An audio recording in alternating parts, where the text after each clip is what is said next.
எல்லாருக்கும் வணக்கம்.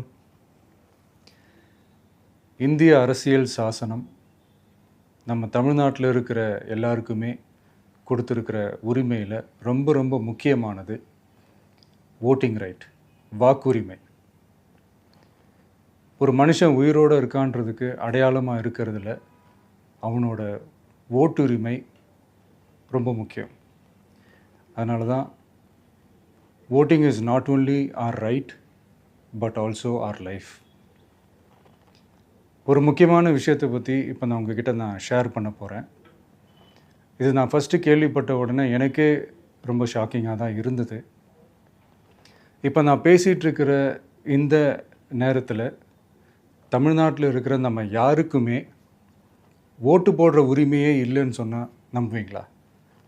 நான் நீங்கள் உட்பட யாருக்குமே அது இல்லை. நான் பயமுறுத்துறேன்னு நினைக்காதீங்க, அதுதான் நிஜமும் கூட. கொஞ்சம் ஏமாந்தால் நம்மளை மாதிரியே இன்னும் லட்சக்கணக்கான பேருக்கும் இதே நிலைமை தான். ஓட்டு போடுற அந்த உரிமையே இல்லாத மாதிரி ஒரு நிலைமை வந்தாலும் வரலாம். இதுக்கு மெயின் ரீசன் அந்த எஸ்ஐஆர், ஸ்பெஷல் இன்டென்சிவ் ரிவிஷன், சிறப்பு தீவிர திருத்தம். இப்போது இந்த எஸ்ஐஆர் நம்ம தமிழ்நாட்டில் எப்படி ஒர்க் ஆக போகுது? கடந்த ஜனவரி மாதம் எடுத்த அந்த கணக்கெடுப்பில் 6,36,00,000 வாக்காளர்கள் நம்ம தமிழ்நாட்டில் இருக்கிறாங்க. ஆனால் அவங்க யாருக்குமே இந்த ஓட்டு போடுற உரிமையே இல்லை. அந்த பிஎல்ஓன்னு சொல்லுவாங்க, பூத் லெவல் ஆஃபீஸர்ஸ், வாக்குச்சாவடி நிலை அலுவலர். அவங்க தான் வீடு வீடாக போய் அந்த ஃபார்மை கொடுப்பாங்க. அதை நம்ம ஃபில்அப் பண்ணி கொடுக்கணும். அதை தேர்தல் ஆணையம் அதை எடுத்துகிட்டு போய் அதை ஸ்க்ரூட்டினைஸ் பண்ணி அது எல்லாமே கரெக்டாக இருக்கான்னு செக் பண்ணி பார்த்ததுக்கப்புறம் அந்த வாக்காளர் பட்டியலை வெளியிடுவாங்க. அந்த வாக்காளர் பட்டியலில் நம்ம பேர் இருக்கணும், அப்போ தான் நம்மளால் ஓட்டு போட முடியும். அந்த புது பட்டியல் வர்ற வரைக்கும் நம்ம வாக்காளர்களான்றது அது உறுதியே செய்ய முடியாது.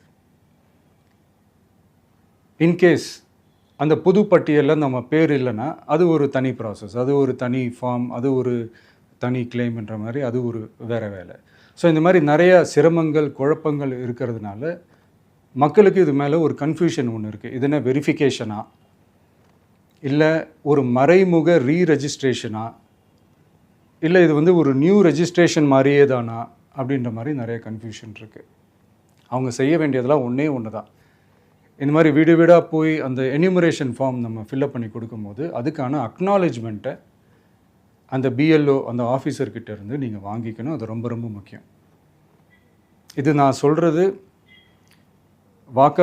வாக்காளர் பட்டியலில் ஆல்ரெடி உங்கள் பேர் இருக்கிறவங்களுக்கு நான் சொல்கிறேன். இப்போ புது வாக்காளர்கள், ஃபஸ்ட் டைம் ஓட்டர்ஸ், அவங்களுக்கு ஃபார்ம் 6ன்னு ஒன்று இருக்குது. அதை நீங்கள் ஃபில்அப் பண்ணி நீங்கள் உங்கள் ஏரியாவில் இருக்கிற சம்மந்தப்பட்ட அந்த உங்கள் அலுவலகத்தில் நீங்கள் டைரெக்டாகவும் சப்மிட் பண்ணலாம், இல்லை நீங்கள் ஆன்லைன்லேயும் சப்மிட் பண்ணலாம். அப்படி ஆன்லைனில் நீங்கள் சப்மிட் பண்ணிங்கன்னா அதுக்கான ஸ்க்ரீன்ஷாட் எடுத்து வச்சுக்கோங்க. ஃபோனில் மெசேஜ் வரும், அதை சேவ் பண்ணி வச்சுக்கோங்க. அப்ராடில் இருக்கிறவங்க கூட அந்த எஸ்ஏஆர் ஃபார்மை டவுன்லோட் பண்ணி நீங்கள் அதை ஃபில்அப் பண்ணி சப்மிட் பண்ணலாம். அதுக்கான அக்னாலேஜ்மெண்ட்டை வாங்கி வச்சுக்கோங்க. ரொம்ப முக்கியமாக உங்களோட பிஎல்ஓ அந்த ஆஃபீஸர் யாருன்னு தெரிஞ்சு வச்சுக்கோங்க. இந்த தேர்தல் ஆணையம் அந்த வெப்சைட்டில் போனீங்கன்னா அந்த பர்டிகுலர் பிஎல்ஓ ஆஃபீஸரோட ஃபோன் நம்பர் கூட நீங்கள் எடுத்து வச்சுக்கலாம். இன்கேஸ் உங்களை யாரும் ரீச் பண்ணலை இல்லை உங்களுக்கு அந்த ஃபார்ம் கிடைக்கல அப்படின்னா நீங்கள் அவரை காண்டாக்ட் பண்ணி அந்த ஃபார்மை வாங்கி நீங்கள் ஃபில்அப் பண்ணி நீங்கள் சப்மிட் பண்ணலாம். ரொம்ப முக்கியமாக அதுக்கான அக்னாலேஜ்மெண்ட்டை வாங்கி வச்சுக்கோங்க. இது எல்லாமே சரியாக செஞ்சாலும் இந்த எஸ்ஐஆர் மேலே சில டவுட்ஸ் இருக்குது. அது என்னென்னா, இந்த 6,36,00,000 வாக்காளர்களுக்கு ஒருத்தர் விடாமல் இந்த ஒரே மாதத்துக்குள்ளே எப்படி எல்லாருக்குமே அந்த ஃபார்ம் போய் ரீச் ஆகும்? ஒன்று. ரெண்டாவது, நீங்கள் வரும்போது வீட்டை பூட்டிட்டு வேலைக்கு போயிட்டு என்ன பண்ணுறது? இப்போ நீங்கள் வருவீங்கன்றதுக்காக வேலையெல்லாம் விட்டுட்டு வீட்டுக்குள்ளேயே உட்காந்துட்ருக்கணுமா? ஸோ இதில் மெயினாக பாதிக்கப்பட போகிறது உழைக்கிற மக்கள், ஏழைகள், வேலைக்கு போகிற பெண்கள்.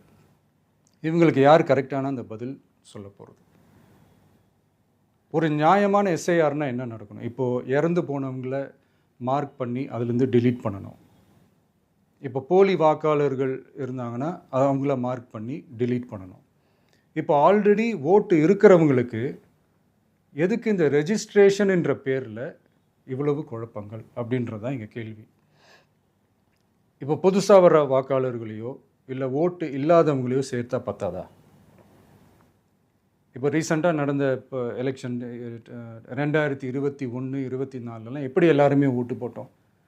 அதில் ஓட்டு போட்டவங்க கூட இப்போ புதுசாக ரெஜிஸ்டர் பண்ணணுன்னா அது ஏன் அந்த கன்ஃபியூஷன் அப்படின்றதான் நாங்கள் கேட்குறோம். அதனால தான் நாங்கள் எஸ்ஐஆரை எதிர்க்கிறோம். இப்போ புதுசாக சில கம்ப்ளைண்ட்ஸ்லாம் வர ஆரம்பிக்குது. அது என்னென்னா முக்கியமாக நம்மளுடைய டிவிகே தோழர்களுக்கு அந்த ஃபார்ம் கிடைக்க மாட்டேங்குது, கொடுக்க மாட்டேன்றாங்க அப்படின்ற சில கம்ப்ளைண்ட்ஸ். இது யார் பண்ணுறாங்க அப்படின்றது நான் தான் சொல்லி தெரிய வேணும்னு ஒன்றும் அவசியம் இல்லை உங்களுக்கு. இப்போ இருக்கிற ஆட்சியாளர்கள் அவங்களுக்கு கைப்பாவையாக இருக்கக்கூடிய சில பேர் இதை செய்ய ஸ்டார்ட் பண்ணியிருக்கிறாங்க. அதனால் மைடியர் வர்ச்சுவல் வாரியர்ஸ், இதை சாதாரணமாக எடுத்துக்காதீங்க. இது எல்லாருக்குமே அந்த ஃபார்ம் போய் ரீச் ஆகணும்.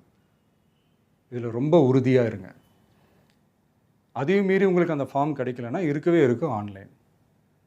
தேர்தல் ஆணையம் அந்த வெப்சைட்டில் போய் அந்த ஃபார்மை டவுன்லோட் பண்ணி நீங்கள் ஃபில்அப் பண்ணி சப்மிட் பண்ணலாம். உங்கள் வீட்டில் இருக்கிறவங்களுக்கு நீங்கள் செஞ்சு கொடுங்க, பக்கத்து வீட்டில் இருக்கிறவங்களுக்கு செஞ்சு கொடுங்க, தெரிஞ்சவங்களுக்கு, தெரியாதவங்களுக்கு, பழகினவங்களுக்கு, பழகாதவங்களுக்கு எல்லாருக்குமே நீங்கள் தயவு செஞ்சு கொடுங்க. அண்ட் ரொம்ப முக்கியமாக நம்ம ஜென்சி கிட்ஸ், நம்ம ஃபஸ்ட் டைம் ஓட்டர்ஸ், நம்ம புது வாக்காளர்கள், நம்ம நண்பா நண்பிகள், அவங்க ரொம்ப கேர்ஃபுல்லாக இருக்கணும். நான் ஆல்ரெடி சொன்ன மாதிரி உங்களுக்கான ஃபார்ம், அந்த ஃபார்ம் நம்பர் 6, அதை கரெக்டான டீட்டெயில்ஸோட கரெக்டான உங்கள் டாக்குமெண்ட்ஸை வச்சு அதை சப்மிட் பண்ணுங்கள். ஏன்னா வரப்போகிற தேர்தலில் நீங்கள் தான், அந்த ஜென்சி வாக்காளர்கள் தான் மிக முக்கியமான ஒரு ஃபோர்ஸ் அப்படின்றது எல்லாருக்குமே தெரிஞ்ச ஒரு விஷயம். அதனால் உங்களை டிஸ்டர்ப் பண்ணுறதுக்கு, உங்கள் பேரை அதில் இன்க்ளூட் பண்ணாமல் செய்கிறதுக்கு என்னென்ன வேலைகள் செய்யணுமோ, என்னென்ன தில்லுமுள்ளு வேலைகள் செய்யணுமோ எல்லாமே அவங்க செய்வாங்க. இது நமக்கு எல்லா திசையிலையும் எல்லா பிரச்சனைகள் கொடுத்துட்டு தானே இருக்கிறாங்க. அது டிஃபால்ட்டாக நடந்துட்டு தான் இருக்கும். அது ஒன்றும் பண்ண முடியாது. ஸோ அந்த மாதிரி ஓட்டு போடுற விஷயத்துலேயும் அவங்க என்ன உத்தரமராக மாறவா போகிறாங்க? இப்போ நான் சில மீட்டிங்ஸ்லலாம் ரிப்பீட்டடாக ஒரு விஷயம் நான் சொல்கிறேன்ல, 2 பேருக்கு நடுவில் தான் போட்டி அப்படின்ட்டு. அது மேடைக்கு மேடை அவங்க அதை ப்ரூவ் பண்ணிகிட்டு இருக்கிறாங்க. அதனால் தோழர்களே, வரப்போகிற தேர்தலில் நம்ம யாருன்னு காட்டணும், நம்ம பலம் என்னன்னு காட்டணும். அதுக்காக அந்த பலமான, அந்த பவர்ஃபுல்லான ஆயுதத்தை நம்ம கையில் எடுக்கணும். அந்த ஆயுதம் வேறு எதுவுமே இல்லை, ஓட்டு, வாக்கு, ஜனநாயகம். அது இருந்தால் தான் நம்ம அந்த வெற்றியை நோக்கியே நம்மளால் பயணிக்க முடியும். தமிழ்நாடே அந்த வாக்குச்சாவடி முன்னாடி திரண்டு நிற்கணும். அதை பார்த்துட்டு தமிழ்நாடே தமிழக வெற்றி கழகமா, இல்லை தமிழக வெற்றி கழகம் தான் தமிழ்நாடா அப்படின்ற மாதிரி இருக்கணும். வீடுன்னு ஒன்று இருந்தால் தான் ஓடு மாற்ற முடியும்னு அறிஞர் அண்ணா அவர்கள் சொல்லியிருக்கிறாங்க. அந்த மாதிரி ஓட்டுன்னு ஒன்று இருந்தால் தான் இந்த நாட்டையே காப்பாற்ற முடியும். அப்புறம் இன்னொரு முக்கியமான விஷயம், அந்த எனிமரேஷன் ஃபார்ம் நீங்கள் ஆன்லைனில் நீங்கள் ஃபில்அப் பண்ணும்போது அதில் ஒரு சில ப்ராப்ளம்ஸ் வர்றதுக்கு வாய்ப்பு இருக்குது. அது உங்களுடைய ஓட்டர் ஐடியில் இருக்கிற உங்கள் பேரும், ஆதார் கார்டில் இருக்கிற பேரும், அந்த ஸ்பெல்லிங், இனிஷியல்ஸ் எல்லாமே ஒரே மாதிரி இருந்தால் தான் அது அக்செப்ட் ஆகும். இல்லைன்னா அக்செப்ட் ஆகாது. அது கொஞ்சம் கேர்ஃபுல்லாக பண்ணுங்கள். அது கொஞ்சம் யூசர் ஃப்ரெண்ட்லியாக இருக்கலாமேன்னு கேட்டதுக்கு அதெல்லாம் முடியாது, அதுக்கெலாம் வாய்ப்பு இல்லை, அதுக்கெலாம் ஆளுங்க இல்லை, பண்ண முடியாதுன்னு ரிப்ளை பண்ணிட்டாங்க. ஸோ அதனால் மைடியர் டிவிகே தோழர்களே, மைடியர் ஜென்சி படை பலமே, உஷாராக இருங்க, கான்ஃபிடெண்ட்டாக இருங்க. நல்லதே நடக்கும். வெற்றி நிச்சயம். மீண்டும் சந்திக்கும் வரை நன்றி, வணக்கம்.